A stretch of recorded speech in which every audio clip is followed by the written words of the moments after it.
This is a video about Greg Koukl, the apologist, the Christian apologist, and his faulty reasoning and argumentation that he uses that is common among Christians that we need to stay away from in order to be good debaters, in order to be good interlocutors with our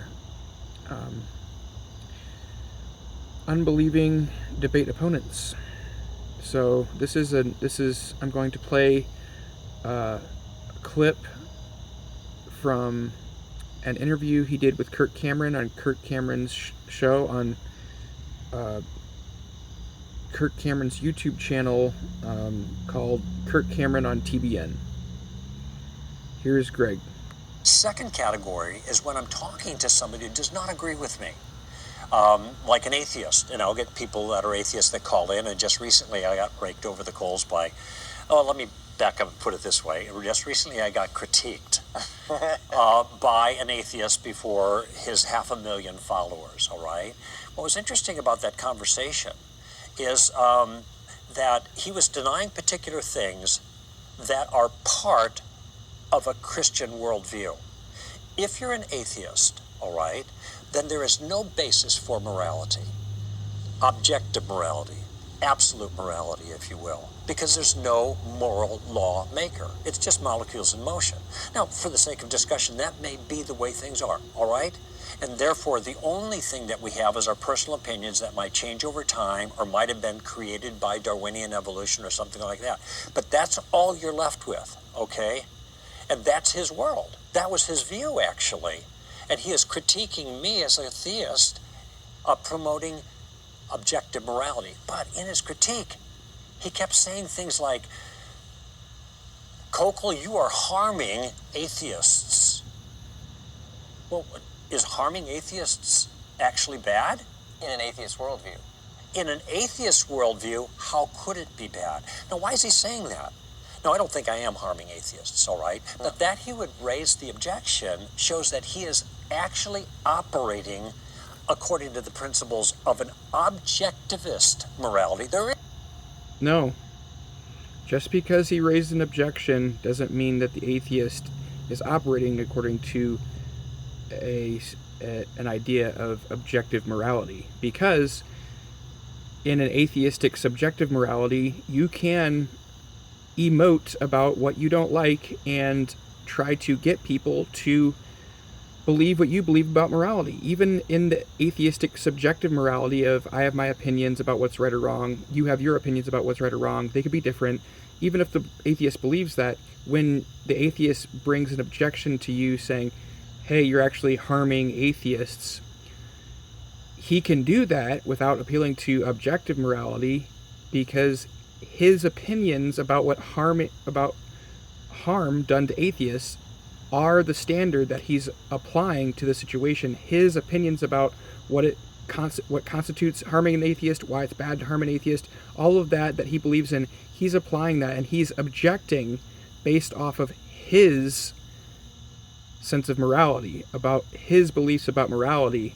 He's not appealing to an objective morality. He is basically being consistent and complaining and objecting and saying, I don't like this, this is wrong. Well, yes, in his worldview, it's wrong from his point of view. There's nothing that requires him to appeal to objective morality for him to bring an objection. Like, when he brings an objection, that doesn't mean that he's appealing to an objective standard for morality. It just means that he's acting consistently with his worldview, and he's bringing an objection about something bringing an objection against something that he doesn't like, something that he believes is wrong. He sees something that he believes is wrong, so he's bringing an objection against that because he believes it's wrong. And for all we know, he could be trying to convince Koukl that Koukl should adopt the atheist's sense of morality, and the atheist is emoting about his sense of morality, about what he believes to be wrong, about what it means to harm atheists, and that it shouldn't happen. He's speaking consistently with his worldview. When you believe that it's wrong to harm atheists in the way that you believe atheists are harmed, whatever you believe about what constitutes harming atheists, whatever you believe about that, if you believe that shouldn't happen, and you don't like that, you don't want that to happen, if that's your worldview, then it is consistent for you to emote against that and to say, no, don't hurt atheists, don't do this thing that I don't like. I don't like this, don't do it. That's basically what the atheist is doing. And there's nothing about that requires the atheist to appeal to objective morality. But Kokol is acting like the atheist has to appeal to objective morality in order to be consistent when he brings an objection against something that is against the atheist's worldview and the atheist's conception of harm and what should and what shouldn't happen. There is right and wrong, and Kokol's doing wrong. That's okay? right. But that belongs in our worldview. Kokol, you're crossing a moral line right now by what you're doing, yet there is no moral line drawer in his worldview. Exactly. Yes, the moral line drawer in the atheist worldview is the atheist. The atheist draws the line. He decides what's right or what's wrong. It's his subjective view. This is what constitutes harming atheists, and I don't want that to happen. And now I'm emoting about it. Now I'm saying, don't do this. I don't like that. You shouldn't do this. He doesn't want it to happen, so he could be trying to persuade Kokol to not do something that he doesn't want to happen. That doesn't mean that he's appealing to an objective standard for morality in that objection. And it doesn't mean that he needs to believe he doesn't have to believe in somebody else drawing a moral line in order for him to be consistent and make that objection. But Kirk Cameron doesn't seem to understand that, and neither of these guys seem to understand this. Exactly. Sometimes when people complain about the God of the Bible, as Richard Dawkins did in his book, The God Delusion, he's got a whole paragraph of adjectives describing this terrible God. But in other writings, Dawkins will say there is no evil, there is no good, there is nothing but blind, pitiless indifference. Okay, well, that's his naturalism talking there. Where is he getting the standard to judge the God of the Bible by, then, if he's an atheist? His own opinions. What he believes is right or what's wrong. His subjective morality. That Dawkins could say that. I don't know exactly what Dawkins would say, but Dawkins could say, well, it's just my opinions, and I can emote about my opinions. I can give my opinions in verbal form and try to persuade you to adopt my view of the world.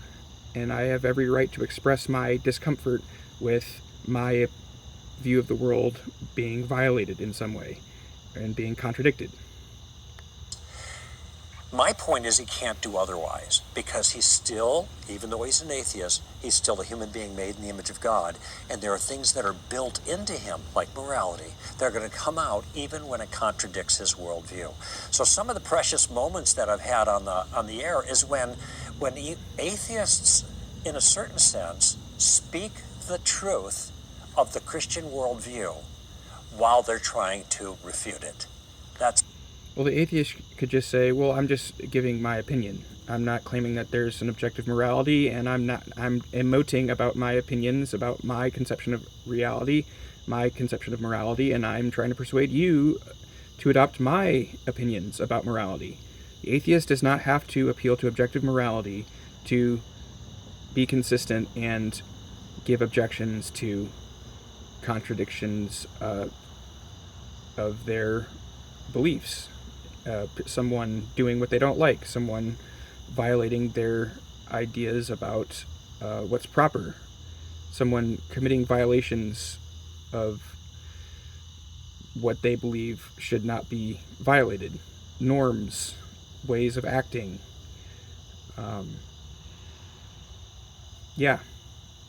So let's continue to listen. It's precious, and I have an opportunity to try to exploit that mistake in my conversations with them.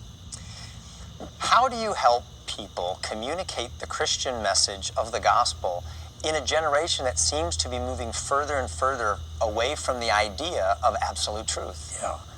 Well, there's a shell game going on here, Kirk. It's a very important question.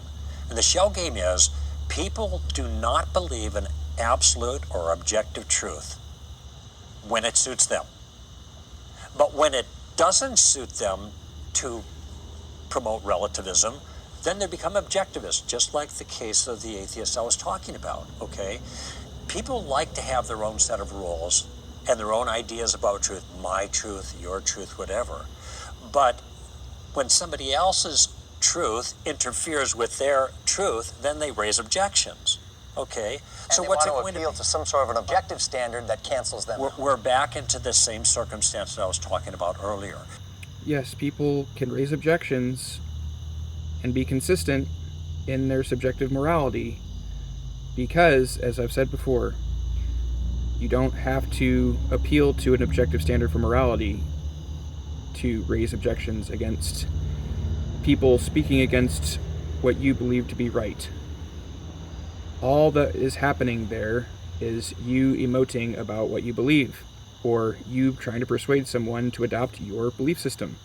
And the atheist could say, that's what I'm doing. I'm not appealing to an objective standard when I cry out against you stealing my wallet. Like a lot of Christians might say, like, oh, well, if an atheist denies objective morality, steal their wallet. And if they object, haha, you've got them. Well, no, the atheist is just acting in line with their belief system that it's wrong to steal their wallet. It's their subjective opinion that it's always immoral to steal their wallet, but that doesn't mean that it's always immoral to steal everyone's wallet. And so the atheist is not inconsistent when the atheist objects against that. They're just showing disapproval for an action that goes against what they believe to be moral and right and good. And they're showing disapproval for something. And there's nothing inconsistent about showing disapproval for something. You don't have to appeal to an objective standard for morality. You can appeal to your own standard and say, well, this is what I believe is wrong. This is what I don't like. And so I'm going to disapprove of that and show my disapproval when you steal my wallet. Even though I don't believe it's objectively wrong to steal a wallet, I'm going to object to you stealing my wallet because I believe that in this circumstance, and when it regards my wallet right now, I don't like that, and I believe that that's wrong. That's my subjective morality, and I'm acting accordingly. I'm acting consistent with that. I'm emoting about what I believe is right or wrong. So, we need to be smarter than this, Christians. We need to engage atheists with good arguments that don't make us look stupid, and we need to ask them, why do you believe that it's wrong to do certain things? Because they can have their subjective morality, but it's better to just go deeper and say, okay, where did you get that conception of morality? Why do you believe that chemical reactions associated with pain are bad and chemical reactions associated with pleasure are good? Why should we seek the pleasure? Why do you think that the certain chemical reactions that give people pleasure, why do you think those should happen and the ones associated with pain should not happen? Ask them something like that. Help them to understand that there's no good reason to believe what they believe. They're just believing in a certain mixture of chemical reactions being better than a different mixture of chemical reactions with no real reason. But when we have God and the image of God and the Christian worldview, in which it's always wrong to unjustly cause pain in someone and give them chemical reactions associated with pain, and when we have a metric by which to measure which pain is just and which pain is unjust, that's a worldview that is one we should live in, because God says we should live in it, and God is the one who dictates what should happen and not us. human beings and our opinions do not dictate what should happen. We should always follow what God says. And God says that we should seek to love our neighbors as ourselves and seek to do good to everyone, especially those who are of the household of faith. And we cannot ever operate according to human opinions. And then if they say, well, I don't believe that God exists, well, then you have to go deeper into epistemology and show them that if they don't believe that God exists, they can't justify belief in anything, and you have to have that whole conversation. But that's a different video for a different time. So don't follow the example of Greg Kukul in this instance.